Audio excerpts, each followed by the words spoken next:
ស្ដីបងប្អូនអរគ្នាបាទខ្ញុំសូមបង្ហាញប្រភេទឈុតខ្នាតតូចបងប្អូនអរគ្នាបាទឈុតខ្នាតតូចបាទទំហំបាសវាគឺតូចទេណាបាទទំហំបាសតូចទេហើយយួរប្រើដៃយួរហ្មងឃើញទេបាទស្អាតតែម្ដងបាទប្រើដៃយួរមកទៅឃើញស្អាតទេបាទហ្នឹងបងប្អូនអរគ្នាបាទនេះគឺខ្ញុំតម្លើងខ្លួនឯងដល់ផ្ទាល់ដៃតែម្ដងហើយបងប្អូនកុំថៃថាវ៉ាន់ណាបាទដោយសារធុងខ្ញុំតម្លើងដោយដៃគឺវាមិនសូវជាស្អាតអីខ្លាំងទេណាបាទមកល្មមណាបងប្អូនដែលមិនសូវជាមានថវិកាអញ្ចឹងមកខ្ញុំលក់តម្លៃតែ 60000 ទេណាបាទហើយ 60000 ខ្ញុំនេះគឺព្រីសេវាគ្រប់ខែទៀតបងប្អូនយកទៅចាក់ស្ដាប់ក្នុងបន្ទប់បាទដាក់លើកង់3ដាក់ក្នុងឡានក៏បានដែរបាទ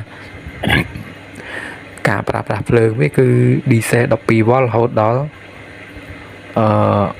សំទោសបងប្អូននេះបាទប្រើ diesel 12V បាទហើយនឹងភ្លើងរត់ 220V ណាបាទឧបលើមកតកន្លះបាទឧបលើវាមកតកន្លះបាទមកតកន្លះទៅ50Wទេហើយមានអេក្រុយចាប់ភ្ជាប់ជាមួយនឹងអេក្រុយមកគ្រាប់ដែរណាបាទហើយនឹងអំភ្លីវាតូចទេបងប្អូននេះបាទអំភ្លីតូចបាទអំភ្លីហើយឧបលើនឹងស៊ីគ្នាតែម្ដងដាក់ទៅត្រូវបាច់តែម្ដងហើយធុងនេះប្រឡាក់មែននេះគឺធូលីដីហើយបងប្អូនគ្នាបាទហ្នឹងហើយពេលបងប្អូនត្រូវការទិញគឺខ្ញុំសម្អាតវាស្អាតហើយខ្ញុំរៀបចំខ្វិចខ្ចប់ឲ្យតម្លៃ 60000 ព្រីសេវាគ្រប់ខេត្តក្រុងណាបងប្អូនគ្នាបាទប្រភេទធុងស្ដាប់ក្នុងបន្ទប់ណាសម្រាប់អ៊ំពូមីងតាអ៊ំផុសអីគាត់ចង់ស្ដាប់ធម៌ដល់អីចឹងណាហ្នឹងហើយគឺអាចស្ដាប់បានណាតម្លៃធូរថ្លៃទេខ្ញុំលក់ធូរថ្លៃតាមទំហំធុងតាមធុងខ្ញុំដែលធ្វើទេណាបាទហ្នឹងហើយបើសិនធ្វើសម្រាប់សម្លាងខ្លាំងយកមែនតើគឺអត់អាចលក់ថ្លៃប៉ុណ្ណឹងបានទេបាទហើយ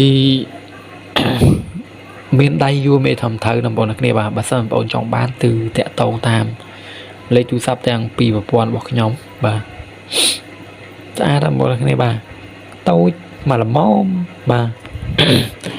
មកល្មមបងប្អូនដាក់ចូលបន្ទប់ចូលអីចឹងហ្នឹងហើយដាក់អង្គ3ដាក់ឡានអីចឹងទៅបាទអានេះគឺប្រភេទឈុតធំបាទប៉ុន្តែគឺអត់ទាន់មានគ្រឿងវាចាប់គ្រប់គ្រាន់ទេបាទអានេះចង់និយាយថាពេលដែលមានគ្រឿងមកគ្រប់គ្រាន់គឺខ្ញុំនឹងចាប់វាឲ្យខ្ញុំលក់ថ្លៃធូរថ្លៃដែរណាបាទហ្នឹងហើយឧបលើវាធំណា2 តកន្លះបាទឧបលើ2 តកន្លះឧបលើធំបាទប្រភេទការ៉ាអូខេហើយឈុតនេះបាទហើយចាំមើលគ្រឿងម្ដងសិនខ្ញុំនឹងរៀបចំចាប់គ្រឿងចាប់អីភ្ជាប់ហើយខ្ញុំនឹងដាក់លក់ក្នុងតម្លៃពិសេសបងប្អូនអរគ្នាបាទ100,000 ជាងហ្នឹងបងប្អូនគ្នាបាទមិនថ្លៃទេបាទឈុតហ្នឹងបាទខ្ញុំតម្លើងខ្លួនឯងគឺខ្ញុំលក់ធូរថ្លៃទេបាទប៉ុន្តែបើសិនទៅមុខទៀតបើសិនខ្ញុំតម្លើងខ្ញុំធ្វើខ្ញុំសម្រិតសម្រាំងយកមែនតែនបាទគឺខ្ញុំអត់លក់តម្លៃប៉ុណ្ណឹងទេណាបាទអានេះគឺសម្រាប់បងប្អូនដែលមិនសូវជាមានថវិកាអីគឺអាចយកទៅស្ដាប់បានណាបាទអត់បញ្ហាទេបើសិនបងប្អូនធ្វើខ្លួនឯងក៏យកពេលវេលាទៅធ្វើធុងហ្នឹងគឺក៏មិនងាយដែរបងប្អូនគ្នាបាទនៅលុះត្រាបងប្អូនធ្វើអាជីវកម្មខាងហ្នឹងហ្មងអាហ្នឹងយើងធ្វើទៅបាទតែបងប្អូនដែលអត់ធ្វើអាជីវកម្មខាងហ្នឹងទេគឺមិនបាច់ធ្វើទេទិញស្រាប់ទៅបាទគ្រាន់តែបងប្អូនចង់បានល្អរកមើល page ផ្សេងមើលហាងផ្សេងប៉ុន្តែបើសិនចង់បានរបស់ដែលខ្ញុំលក់បែបនេះគឺបងប្អូនមករកខ្ញុំណាបាទហ្នឹងហើយទៅលេខតម្លៃធូរថ្លៃបាទហើយលឺល្អណាបាទលឺល្អគួរសមណាបើធានថាល្អខ្លាំងទេលឺល្អគួរសមណាបងប្អូនគ្នាបាទស័ក្តិសមតម្លៃទេបាទ